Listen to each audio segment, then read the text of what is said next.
Assalamualaikum warahmatullahi wabarakatuh. Izin memperkenalkan diri, nama saya Umu Atiyah Al-Ansyariah, mahasiswi UIN Nadine Intan Lampung semester 1, program studi Ekonomi Syariah, kelas C. Di sini saya akan mencoba untuk mempraktikkan bagaimana tata cara wudhu, tayamum, dan juga sholat gerhana, guna memenuhi tugas dari program studi fikih.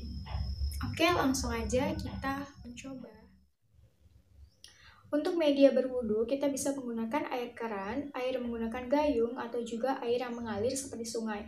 Tapi kali ini saya akan mencoba mempraktikkan menggunakan air keran. Dalam penggunaan air keran, kita harus menggunakan volume yang kecil, karena Rasulullah sangat membenci orang-orang yang mubazir. Salah satunya adalah mubazir air. Nah, langkah pertama ketika kita ingin berwudu adalah menanamkan dalam hati untuk berniat hanya untuk Allah Subhanahu wa Ta'ala. Yang selanjutnya atau yang kedua adalah mengucapkan bismillah sebelum memulai wudu, seraya membasuh kedua tangan sambil menyeka sela-sela jari dan membasahi seluruh telapak tangan dan juga punggung tangan. Yang selanjutnya adalah berkumur-kumur sekaligus memasukkan air ke dalam hidung atau yang sering disebut sebagai istinsyak, lalu mengeluarkannya lagi melalui hidung menggunakan tangan kanan yang sering disebut sebagai istinsor.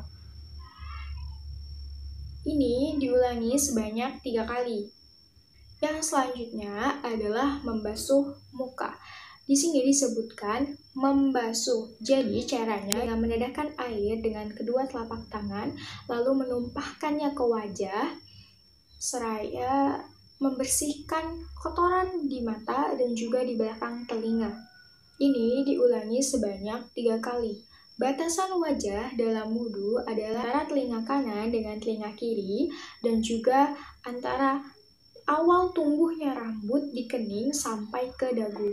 Untuk laki-laki yang mempunyai jenggot, bisa menyeka jenggotnya menggunakan tangan dan air untuk menyempurnakan wudhunya.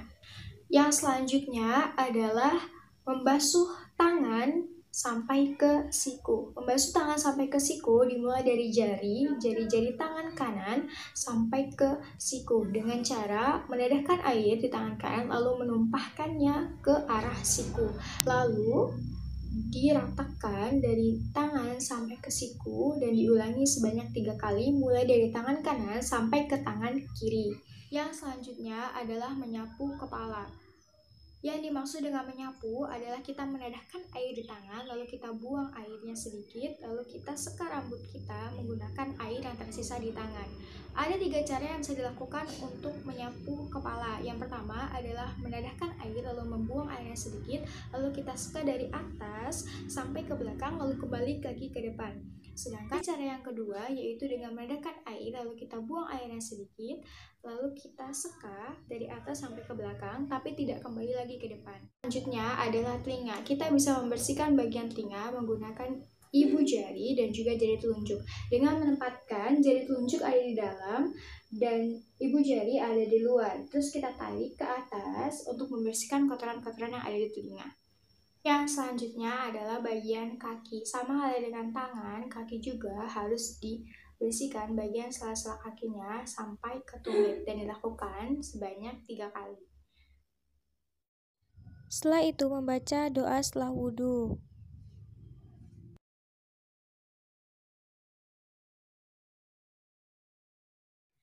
Tayamum adalah cara mensucikan diri sebelum salat sebagai pengganti wudhu apabila tidak ada air menggunakan debu yang suci. Ini bisa digunakan apabila dalam kondisi tertentu. Yang pertama, tidak menemukan air sama sekali. Yang kedua, ada air tapi dengan kadar yang sedikit dan digunakan untuk keperluan yang lebih penting, contohnya ketika di pesawat.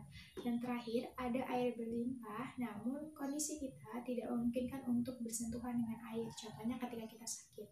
Nah, kayak gimana sih tata cara untuk tayamum? Yang pertama adalah meniatkan dalam diri bahwa bertayamum hanya untuk Allah Subhanahu wa Ta'ala. Yang kedua adalah menyiapkan debu yang suci, baik itu di meja, kaca, ataupun tembok.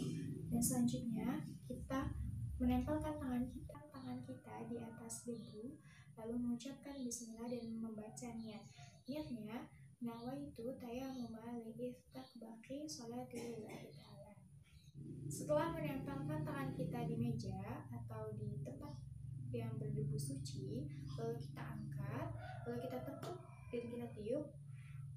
Ini berguna untuk menghilangkan debu-debu yang kasar.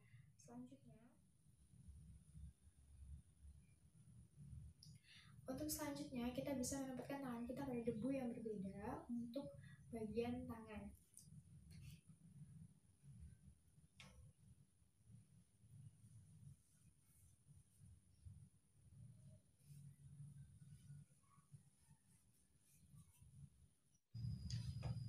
Setelah itu kita bisa membaca doa setelah wudhu. Doanya adalah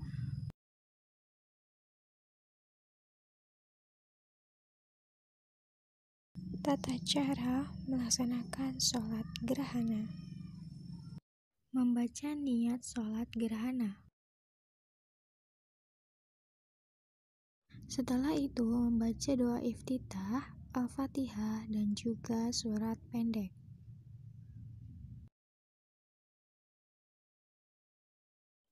Kemudian ruku dengan membaca doa ruku sebanyak 3 kali.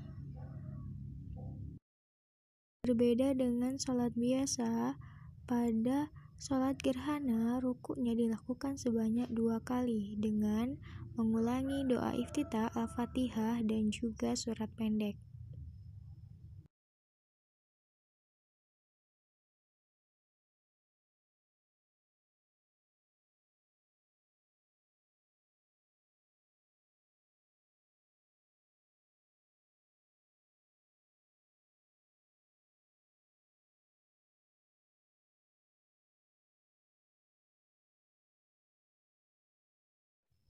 Setelah itu sujud dan membaca doa sujud. Dilanjutkan dengan duduk di antara 2 sujud. Lalu sujud kembali seperti sholat biasanya. Kemudian berdiri kembali untuk melaksanakan rakaat kedua yang langkah-langkahnya sama dengan rakaat pertama, dengan membaca doa iftitah dan lain-lain.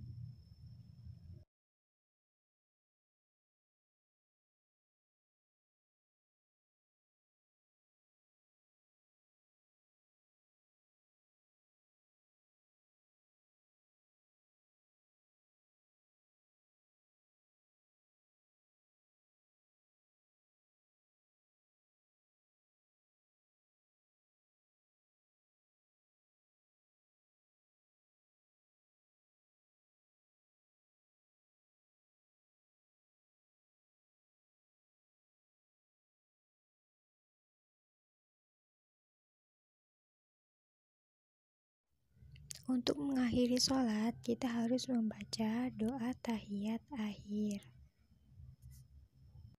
Setelah itu, mengakhiri sholat dengan mengucapkan salam.